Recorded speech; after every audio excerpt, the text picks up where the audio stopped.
Haleluya. Na kusalimu kupitia jina la Yesu Kristo.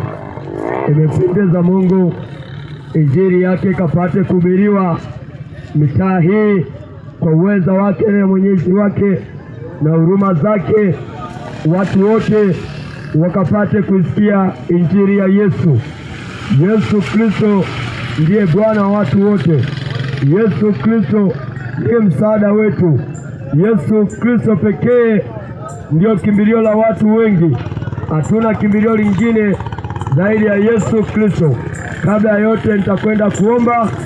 Shirikiana kuomba pamoja nami hata kwa kufumba tu macho. Asante mtakatifu, asante uliye mwezeshi. Tunakushukuru Bwana kwa uweza wako. Tunakushukuru Bwana kwa jioni ya leo. Nami wasaa mwingine Bwana, injili mahali hapa inaenda kusikika. Neno lako Bwana likapandwe kwa kila anayesikia, ni katika jina la Yesu Kristo naomba na kuamini. Amina. Wapendwa, nimekuletea habari za Yesu angali kwa muda mfupi. Shirikiana nami kwa kusikia tu. Ukisoma kile kitabu cha waraka wa pili wa Petro, itaenda kusoma waraka wa pili wa Petro sura ya 3 ule mstari wa 9. Maandiko yanasomeka kwamba Bwana hakawii kuitimiza ahadi yake kama wengine wanavyokudhani kukawia, bali uvumilia kwenu, maana hapendi mtu yeyote apotee, bali wote wafikirie toba. Hilo ni neno la uzima, ya kwamba Bwana hakawii kuitimiza siku yake kama wengi wanavyokudhani ya kwamba anakawia. Wengi wanaziaki, wengi wanakataa ya kwamba Mungu hayupo, lakini ni jambo la kuaminika linalopaswa kukubalika na watu wote, ya kwamba Yesu Kristo atakuja kuhukumu hii dunia kwa haki, na kila ambaye amemkataa, ambaye hajageuka, ambaye hajamwamini atahukumiwa. Hukumu ipo wapendwa, hukumu ipo kwa watu wote. Ndio maana maandiko yanasema ya kwamba Bwana hakawii kuitimiza siku yake kama wengi tunavyokudhani, bali anafikiria watu wafikirie toba. Yesu anakusubiria uwaze toba. Yesu anakusubiria ugeuke dhidi ya njia chafu, uanze kuwaza toba, uanze kuacha. Toba ni kutubu, toba ni kuachana na mabaya. Ulikuwa ni mzinzi, acha kufikiria kuacha. Ulikuwa ni mlevi, anza kufikiria kuacha.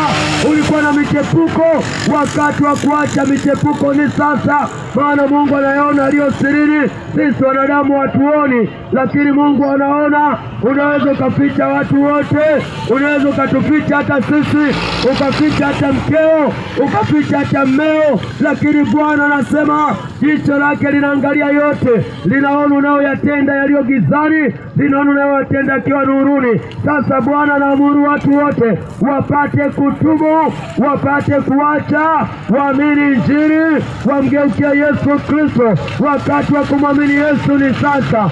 Ikiwa ni kijana, yapo uliyoyatenda. Ukiwa ni baba, ukiwa ni mama, mwamini Yesu Kristo. Nyakati zimekwisha, mwamini Yesu Kristo. Majira yamekwisha, na Yesu anakusubiria upate kugeuka, ufikirie toba. Anasema mtu akifikiria toba, basi yeye atasubiria, hataangamiza watu wake. Lakini unapoendelea kutenda dhambi, unapoendelea kupuuza, unapofanya moyo wako kuwa mgumu, lolote likikupata ndugu yangu, utatoa hesabu. Maana ukifa katika dhambi, ipo hukumu. Tumeumbiwa kuishi mara moja, baada ya kufa ni hukumu. Ni jambo la kuaminika. Mwanadamu akifa hakuna kutubu tena. Mwanadamu akifa hakuna maombi ambayo atafanya Mungu amsamehe, bali mwanadamu akiwa hai ana uwezo wa kubadilisha hatima yake. Ukiwa hai una uwezo wa kuokoka. Ukiwa hai unaweza ukamwamini Yesu Kristo, lakini ukichezea uhai wako, ndugu yangu, utautolea hesabu. Upo wakati Bwana anasema unakuja, atakuja kuiangamiza dunia na vitu vyote. Ni kama stori tu, lakini hilo ni jambo la kuaminika. Biblia haijaandikwa na wanadamu, Biblia ni neno la Mungu. Maandiko ndivyo yanavyosema ya kwamba Yesu Kristo atakuja kulipiza kisasi, maana alikufa kwa ajili yako, alikufa kwa ajili yangu, ili niache uovu. Uovu utajiuliza utaachaje? Hakuna dawa ya kuacha uovu zaidi ya kumwamini Yesu. Unapomwamini yeye na kugeuka, anaachilia nguvu ndani yako ya kukuachisha dhidi ya uovu wote. Unapoamini Injili, unaanza kuwa mfuasi wake. Anakupa nguvu ya kwanza kuona pombe ni kinyaa, ya kwanza kuona uzinzi haufai. Kwa akili zako peke yako huwezi, mpendwa, mpaka ukutane na Injili, mpaka ukutane na Yesu. Maandiko yameweka wazi ya kwamba neno lake ni upanga, neno lake ni moto. Linapoingia ndani ya moyo, linasafisha kila uchafu, linasafisha kila aina ya matendo, linafyeka uzinzi wote, linafyeka chuki zote. Lakini mpaka umwamini, na saa ya kumwamini ni sasa. Wakati uliokubalika ni sasa. Yesu yupo anaita watu wake. Yesu yupo anakuita. Yesu anasema ufikirie toba. Sijajua moyoni mwako unawaza nini, hatujui unafikiria nini, lakini ingekuwa heri unafikiria toba. Heri ungekuwa unafikiria kubadilika. Heri ungekuwa unafikiria kuachana na mambo mabaya. Hayatakusaidia chochote. Mambo mabaya yatakuletea tu mauti, maana tunajua ya kwamba mshahara wa dhambi ni mauti. Mshahara wa dhambi ni mauti, na hiyo mauti itakuwa katika ziwa liwakalo moto kwa kiberiti, ambapo Mungu bila huruma watu waliowaumba yeye mwenyewe atawatupa katika ziwa la moto, kwa sababu walishupaza shingo zao. Waliona pesa za maana kuliko kumtumikia Mungu.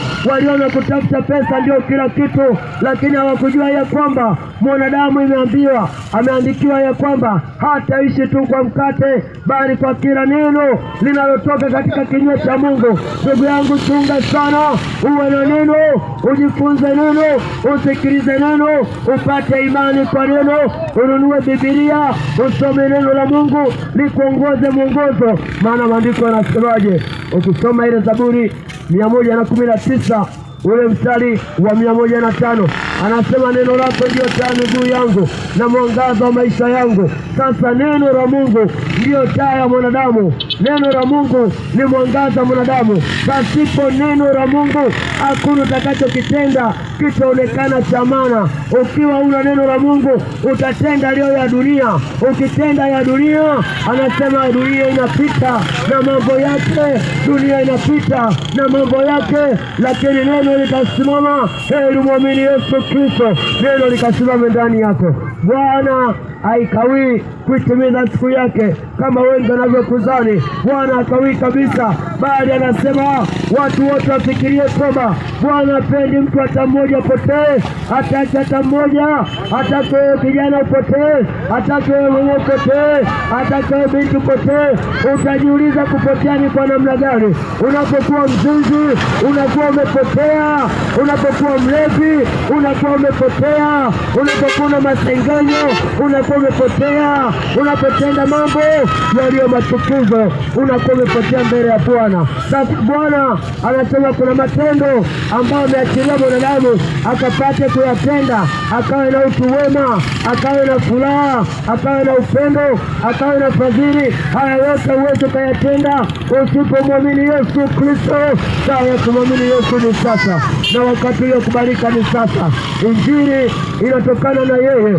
Injili ya Yesu Kristo ni yeye. Hapa tunatumia tu kama vyombo, lakini injili imekwisha kuhubiriwa katika neno lake, ili watu wapate kuliamini neno, waepuke na mambo maovu, wapate kuliamini neno, watoke kwenye tamaa, wapate kuliamini neno, watoke kwenye njia potofu. Zipo njia ambazo unazifanya hazimpendezi Mungu. Sasa ni lazima muamini Mungu akutoe katika njia potofu. Ni lazima muamini Mungu akuatishe ufikiri Fikirie toba. Unapofikiria toba, anatia nguvu ndani yako ya kuacha uzinzi, ya kuacha mambo yote yaliyo machukizo kwake.